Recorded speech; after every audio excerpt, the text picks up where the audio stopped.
பிரைஸ்லாம் கர்த்தருக்கு ஸ்தோத்திரம் உண்டாவதாக. எபேசியர் 5:16 பார்ப்போம். ஒரு சில வசனங்களை பார்ப்போம். நாட்கள் பொல்லாதவையானதால் காலத்தை பிரயோஜனப்படுத்திக் கொள்ளணும். நாட்கள் பொல்லாததாக இருக்குது இல்லையா இந்த காலம், அதனால் காலத்தை பிரயோஜனப்படுத்திக் கொள்ளணும். எப்படி பிரயோஜனப்படுத்தணும்னா கர்த்தருடைய சித்தம் என்னதென்று உணர்ந்து கொள்ளுங்கள். அவருடைய சித்தம் என்னென்னு கஷ்டமோ உணர்ந்து கொள்ளணும். அது மட்டும் இல்லாமல் துன்மார்க்கத்துக்கு எதுவான அது மதுபான வரி கொள்ளாமல் ஆவியிலே நிறைந்து சங்கீதங்களினாலும் கீர்த்தனைகளினாலும் ஞான பாட்டுகளினாலும் ஒருவருக்கு ஒரு புத்தி சொல்லிக் கொண்டு உங்கள் இதயத்தில் கர்த்தரை பாடி கீர்த்தனம் பண்ணி நம்முடைய கர்த்தராக இயேசு கிறிஸ்து நாமத்தினாலே எப்பொழுதும் எல்லாவற்றிலும் பிதாவாகி தேவனை ஸ்தோத்தரித்து தெய்வ பயத்தோடு ஒருவருக்கொருவர் கீழ்ப்படிந்திருங்கள். பார்த்தீங்களா, தெய்வ பயத்தோடு ஒருவருக்கொருவர் கீழ்ப்படிந்திருக்கணும். எப்போது எல்லாவற்றிலும் பிதாவாகி தேவனை ஸ்தோத்தரிக்கணும். பார்த்தீங்களா, நாட்கள் பொருளாதாரம் இருக்கணும். அப்படின்னால நம்ம காலத்தை என்ன செய்யணுமா, பிரயோஜனப்படுத்தி கொள்ளணும். அது மட்டும் இல்லை, கொலோசேயர் 4:5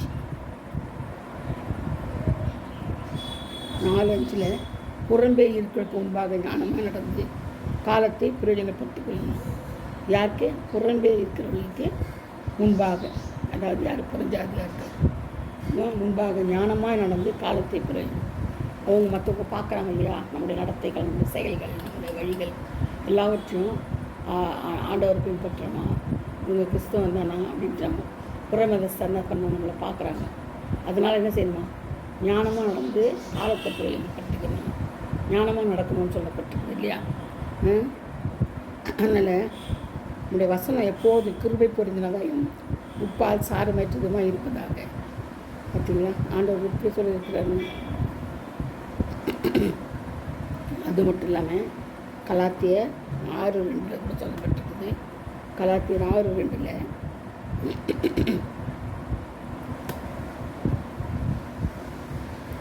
ஒருவர் பாரத்தை ஒருவர் சுமந்து இப்படியே கிறிஸ்துவனுடைய பிரமாணத்தை நிறைவேற்றுங்கள்.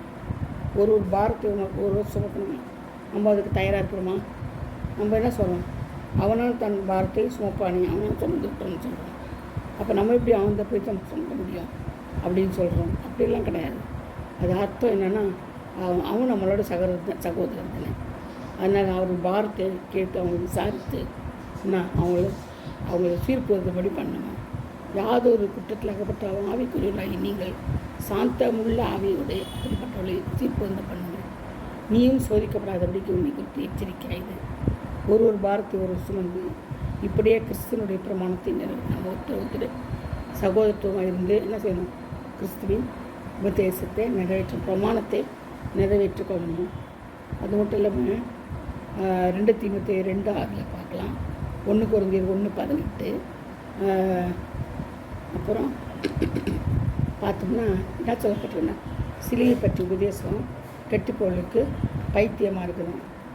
அது மட்டும் இல்லை, இப்படி எல்லா நீதியும் நிறைவேற்றுவது ஏற்றதாக இருக்குது. இந்த நீதிக்கு பிழைத்து நீதிக்கு நம்ம என்ன செய்யணும், பிழைக்கணும்னு சொல்லப்பட்ட அந்த வசனம் நீங்கள் படிச்சுக்கோங்க, தியானிங்க இல்லையா. சங்கீதம் 116:12 சங்கீதம் 116:12 பார்த்தீங்கன்னா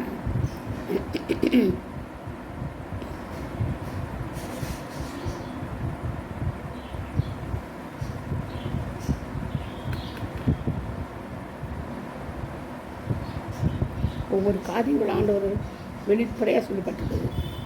அழகாக நம்மளுக்கு சொல்லித்தராது. 16:12 கர்த்தர் எனக்கு செய்த எல்லா உபகாரங்களுக்காகவும் அவருக்கு எண்ணத்தை செலுத்தினேன். ரட்சிப்பின் பாத்திரம் எடுத்துக்கொண்டு கர்த்தருடைய நாமத்தை தொழுது கொள்ளுவேன். பார்த்தீங்களா, ரட்சிப்பின் பாத்திரத்தை எடுத்துக்கொண்டு என்ன பண்ணணும், தொழுது கொள்ளணும். கர்த்தரை தொழுது கொள்ளணும். ரட்சிப்பின் பாத்திரத்தை எடுத்துக்கொண்டு கர்த்தருடைய நாமத்தை தொழுது கொள்ளணும். பார்த்தீங்கன்னா, கர்த்தர் எனக்கு செய்த எல்லா உபகாரங்களுக்காகவும் அவர் எண்ணத்தை செலுத்த முடியுமா, நம்ம போய் அவருக்கு என்ன செலுத்த முடியுமா? அவ்வளோ பேர் ஆளாக நம்ம கிடையாது. அதனால் என்ன செய்யணுமா, ரட்சிப்பின் பாத்திரத்தை எடுத்துக்கொண்டு கர்த்தருடைய நாமத்தை தொழுது கொள்ளணும். ஏன்னா அவர் தான் நம்மளை ரட்சிக்க வச்சார் இல்லையா. அதை ஒழுங்காக எடுத்துக்கொண்டு நம்ம என்ன ரட்சிப்பை காத்துக்கொள்ளணும்னு சொல்கிறாங்க. அதுதான் முக்கியமானது ரொம்ப. ஏன்னா நம்ம ரட்சிப்பு நமக்கு ஆண்டவர் ரட்சித்தார். நம்ம ரட்சிப்பு இல்லைன்னு நம்மளால் நிற்க முடியாது. அதனால் ரட்சிப்புக்காக என்ன செய்யணும்? எடுத்துக்கொண்டு அவர் பின்னாடி போகணும். உண்மைக்காக மாத்திரம் இல்லை, கிறிஸ்து மேலே நம்பிக்கை வைத்தால் கிறிஸ்துவின் மேல் நம்பிக்கை இல்லாதவர்கள் என்ன பண்ணுவோம்? பரிதபிக்கப்படுவார்கள். அதனால் நம்ம என்ன ரட்சிப்பில் மகிழ்ச்சியாக இருக்கணும். ரட்சிப்பின் மகிழ்ச்சி நம்மக்கிட்ட இருக்கணும். எப்போது நம்ம ரட்சிப்பின் மகிழ்ச்சி நிறைஞ்சிருக்கணும். கர்த்தருடைய பரிசுத்தவான்களின் மரணம் அவர் பார்வைக்கு அருமையானது. பார்த்தீங்களா? அவருடைய பார்வைக்கு என்ன தான்? கர்த்தருடைய பரிசுத்தவான்களின் மரணம் அவர் பார்வைக்கு அருமையானது. நான் உனக்கு ஸ்தோத்திர பலி செலுத்தி கர்த்தருடைய நாமத்தை தொழுது கொள்வேன். ஸ்தோத்திர பலி செலுத்தி கர்த்தருடைய நாமத்தை நாம் தொழுது கொள்ளணும். அதான் ரொம்ப முக்கியம்.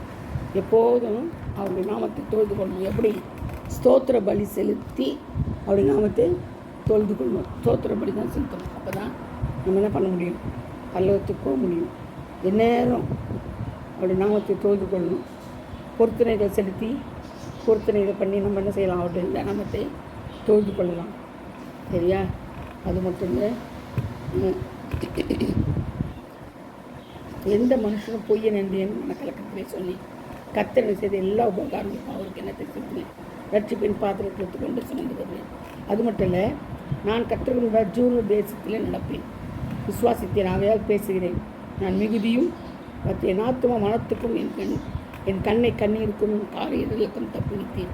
நான் பார்த்தீங்கன்னா மாத்துவம் அப்படி மனத்துக்கு தப்பி வைக்கிறாங்க, கண்ணீருக்கும் தப்பிக்கிறாங்க, கால இடர்களுக்கும் தப்பி வைக்கிறாங்க. அப்போது ஆண்டவர் நம்ம பட்சத்தில் இருக்கிற ரட்சிப்பின் பாத்திரத்தை சுமந்து செல்வார்த்தது அவர் தான் நமக்கு பாதுகாக்கிற இருப்பார். நம்ம ரட்சிப்பின் பாத்திரத்தை சுமந்து கொண்டு போகிறதுக்கு நமக்கு என்ன தராது? வெள்ளம் தராது. கடைசி மட்டும் ரட்சிப்பின் மகிழ்ச்சியோடு இருக்கணும். ரட்சிப்பின் மகிழ்ச்சி, ஜாய் ஆஃப் சால்வேஷன் நம்ம இருக்கணும். கர்த்தர் கபடற்றவளை காக்கிறார். கர்த்தர் கபடற்றவளை காக்கிறார்.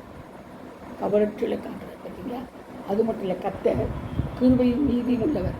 நம்முடைய தேவன் மன உருக்கமானவர். கிருபையும் நீதியும் உள்ளவர். நம்முடைய தேவன் மன உருக்கமானவர். நம்ம தேவன் மன உருக்கமானவர் சொல்லும்போது எவ்வளோ நல்ல தேவன் நமக்கு எப்படி மன உருக்கமாக இறக்கமாக பாராட்டுறது. கிருபையும் நீதியும் அந்த தேவன் கர்த்தர் கிருபையும் நீதி உள்ளவர். கிருபை அப்படிதான் இருக்குது. பரிபூர்ண கிருபையை நாம் அவருக்கு பெற்றுக்கொள்ளணும், விசுவாசிக்கணும், அவர்படி நடக்கணும். அவருடைய ரட்சிப்பின் பாத்திரம் சுமந்து செல்லணும். ரட்சிப்பின் மகிழ்ச்சி நமக்குள்ளே இருக்கணும். கர்த்தர் தாம் இந்த வார்த்தைகளை ஆசீர்வதிப்பாராக, பாதுகாப்பாராக, பரிசுத்தப்படுத்துவாராக. Praise the Lord. God bless you all. Thank you.